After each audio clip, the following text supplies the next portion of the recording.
ٹھیک ہے اوکے. میں اس وقت لاہور میں موجود ہوں. ہفتہ 29 نومبر 2025. میرے پیچھے بادشاہی مسجد ہے جو لاہور کی ایک شان ہے. اس مسجد کی ایک تاریخ ہے. اس مسجد کو بر صغیر کے مغل حکمران اورنگزیب عالمگیر نے تعمیر کیا تھا جو سن 1707 میں جن کا انتقال ہوا.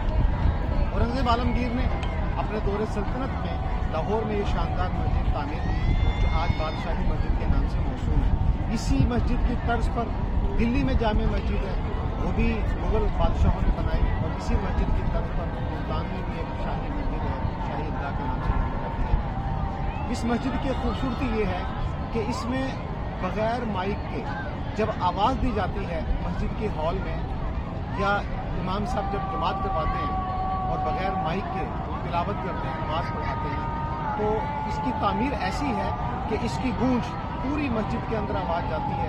نہ صرف مسجد میں بلکہ باہر صحن تک آواز آتی ہے.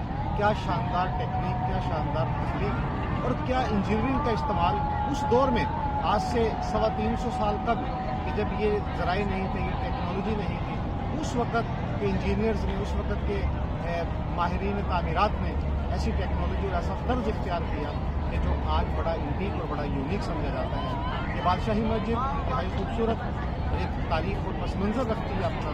1974 میں پاکستان میں جب عالمی سربراہ کانفرنس ہوئی تھی OIC کے پلیٹ فارم سے, جس کی میزبانی پہلی مرتبہ پاکستان نے کی, جس میں تمام مسلم ممالک کے سربراہان, حکمران اور نمائندے شریک ہوئے تھے, تو اسی جامع مسجد میں جمعے کی نماز ادا کی تھی, جس میں شاہ فیصل مخدوم بھی تھے سعودی عرب کے, لیبیا کے قدر قذافی تھے, اور پاکستان میں سعودی بھوٹو کی حکومت تھی. تو وہ ایک بڑا شاندار ویو تھا, منظر تھا, جب عالم اسلام کے تمام ممالک کے سربراہان اور اہم نمائندے اس مسجد میں جمع ہوئے اور نماز جمعہ کی ادا کی. یہ مسجد انتہائی شاندار اور خوبصورت ہے, اور اپنے منفرد طرز تعمیر کی وجہ سے پورے بر صغیر میں پسند کی جاتی ہے. پورے پاکستان سے دور سے لوگ اس مسجد میں آتے ہیں اور اس کی زیارت کرتے ہیں.